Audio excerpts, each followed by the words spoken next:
हरे कृष्णा।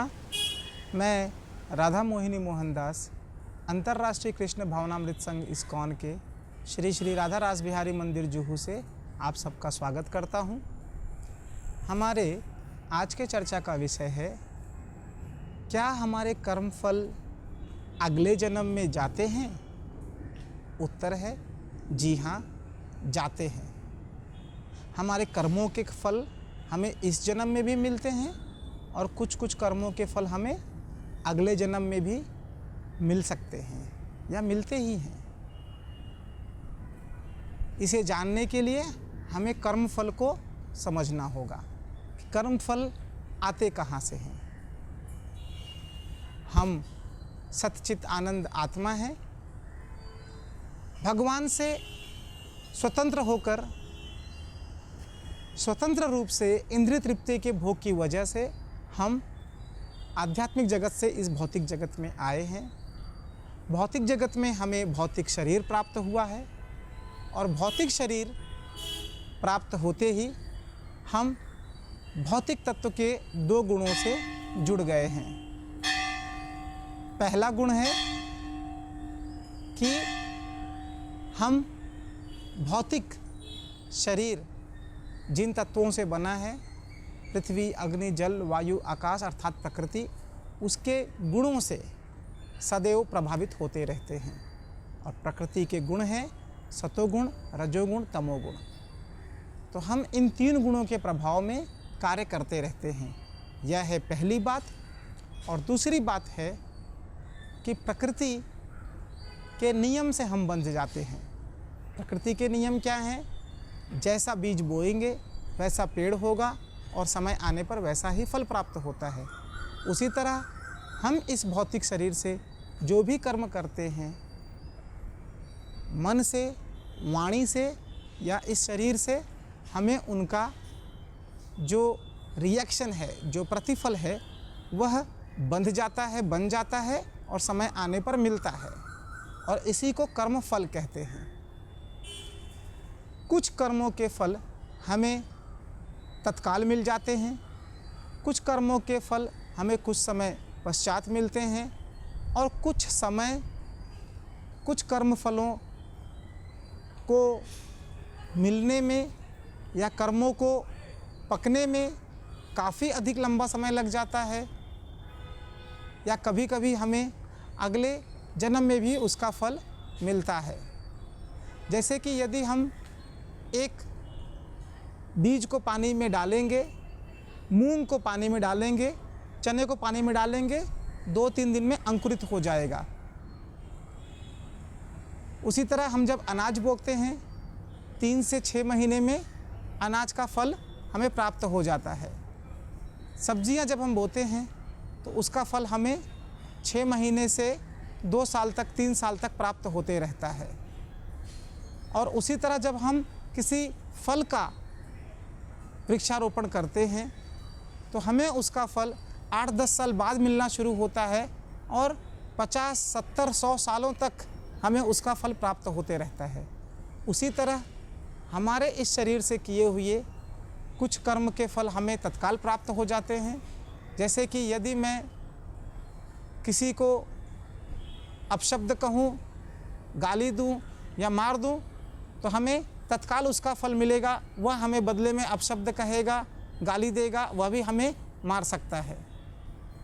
तो इसका फल हमें इमीडिएटली तत्काल मिल गया। हम सब इस समय इस्कॉन जुहू में हैं। यहाँ जुहू बीच है। कुछ लोग यहाँ जुहू बीच में घूमने आते हैं और वे भेलपूरी, पानीपूरी, चाट पकौड़ी ऐसी चीज़ें खा लेते हैं। और यदि उसमें कोई इन्फेक्शन होगा तो खाते वक्त उन्हें पता नहीं चलेगा। उसका प्रतिफल उन्हें अगले दिन 24 घंटे में या 48 घंटे में मिलता है। परंतु इन्फेक्शन अपना असर अवश्य दिखाएगा। तो कर्म कब किया था? आज किया है। फल कब मिल रहा है? 2 दिन बाद मिल रहा है। ठीक उसी तरह विद्यार्थी पढ़ाई करते हैं, साल भर पढ़ाई करते हैं, साल के अंत में इम्तिहान देते हैं, परीक्षा देते हैं और उन्हें उसका फल प्राप्त होता है। उसी तरह कुछ लोग नौकरी करने जाते हैं, 1 महीने नौकरी करते हैं, तब फल के रूप में उन्हें तनख्वाह प्राप्त होती है। तो ये सब कर्मों के फल है। ठीक इसी तरह मान लीजिए किसी ने किसी की हत्या कर दी और वो अभी छुपा हुआ है, पकड़ा नहीं गया है, परंतु 5 साल बाद जब पकड़ा जाएगा और जब उस पर केस चलेगा तो कोर्ट में, अदालत में उसे उस समय सज़ा सुनाई जाएगी और उसके कर्म के अनुसार, उसके गुनाह के, अपराध के आधार पर उसे उतने वर्षों की सज़ा मिलेगी। शायद आजीवन कारावास मिले या हो सकता है मृत्युदंड भी मिले। तो इस तरह से कर्मों का फल मिलते रहता है। हमें कर्मों की गति के बारे में पूरी जानकारी प्राप्त नहीं है। कर्म की गति बड़ी गहन होती है। कौन से कर्म का फल कब मिलेगा, कितनी मात्रा में मिलेगा, इसकी गणना हम नहीं कर सकते हैं। यह सब प्रकृति के नियंत्रक देवी देवता करते हैं। तो इस तरह से हमें कर्मों का फल समय समय पर मिलते रहता है और बहुत से कर्मों का फल हमें अगले जन्म में भी मिल जाता है। आइए इसे समझने के लिए हम एक काल्पनिक कहानी के बारे में सोचते हैं। मान लीजिए कि एक आदमी है और वो बहुत ही सात्विक है। वह मन से, बुद्धि से, कर्म से किसी का अहित नहीं चाहता है, वह सबका भला करते रहता है। अर्थात उसने जीवन भर अच्छे कर्म किए, जीवन भर अच्छे कर्म किए, अच्छे कर्म किए, अच्छे कर्म किए, अच्छे कर्म किए, सकाम कर्म किए। अर्थात क्या है, उसने बहुत सारे पुण्य अर्जित किए हैं। अब उसे उसका फल मिलना प्रारंभ हुआ है।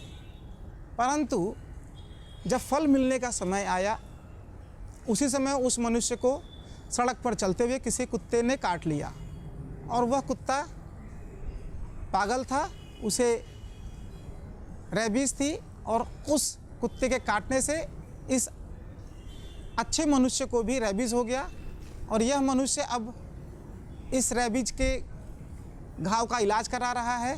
परंतु इलाज ठीक से नहीं हो पाने की वजह से घाव बढ़ते गया और आखिर में एक ऐसा समय आया कि उसका इलाज होना असंभव हो गया और धीरे धीरे यह मनुष्य उस कुत्ते को याद करते रहा कि क्यों उसने मुझे काट लिया, क्यों उसने मुझे काट लिया, और कुत्ते को याद करते करते ही उसने अपना शरीर त्याग कर दिया। अब भागवत गीता से हमें ज्ञान प्राप्त होता है कि मरते वक्त जो जिस भाव में शरीर त्याग करता है उसे अगले जन्म में वही शरीर प्राप्त होता है। अर्थात उसने कुत्ते का ध्यान करते करते अपना शरीर त्याग दिया, अर्थात अगले जन्म में अब उसका कुत्ता बनना निश्चित है। परंतु उसके पास जो कर्म फल जमा है वह सब तो सतोगुण के हैं, अर्थात पुण्य के हैं, और पुण्य के कर्म के फल के रूप में उसे सुख भोगना निश्चित है। परंतु मृत्यु के समय कुत्ते को याद करने की वजह से वह अगले जीवन में कुत्ते की योनि अवश्य प्राप्त करेगा, परंतु वह कोई जंगली कुत्ता नहीं बनेगा, वह कोई सड़क पे चलने वाला लावारिस कुत्ता नहीं बनेगा। वह कुत्ता ऐसा होगा जो कि एक किसी अमीर घर में रहेगा और वहाँ पर उस कुत्ते की सेवा करने के लिए बहुत से लोग रहेंगे और वहाँ पर वह कुत्ता सदैव सुख में रहेगा, उसकी देखभाल होगी और उसे किसी चीज़ के लिए भटकना नहीं पड़ेगा, उसे डरना नहीं पड़ेगा, और जितनी भी उसकी आयु है वह आत्मा उस कुत्ते की आयु में, कुत्ते की योनि में सुखपूर्वक व्यतीत करेगी। तो इस कहानी के माध्यम से हम समझ पाते हैं कि कर्मों का फल अगले जन्म में भी आता है। यह हम इस तरह से भी समझ सकते हैं कि कुछ बच्चे जब पैदा होते हैं तो अमीरों के घर में जन्म लेते हैं और कुछ बच्चे जब पैदा होते हैं तो गरीबों के घर में जन्म लेते हैं। इन दोनों पैदा होने वाले बच्चों ने आखिर जन्म के समय क्या कर्म कर दिया कि एक को अमीर घर में जाना पड़ा, एक को सड़क पर गरीब घर में जन्म लेना पड़ा। उसी तरह कुछ बच्चे जन्मजात अंधे होते हैं, विकलांग होते हैं, सुनने की क्षमता नहीं होती है, शरीर में दोष होते हैं, मनोविकार होते हैं, तो ये सब जो शरीर प्राप्त हो रहे हैं, यह सब पहले के किए गए कर्म फल के अनुसार ही फल रूप में प्राप्त हो रहे हैं। तो इससे हमें जानकारी प्राप्त होती है कि कर्म के फल अगले जन्म में भी हमें मिलते हैं। हरे कृष्णा।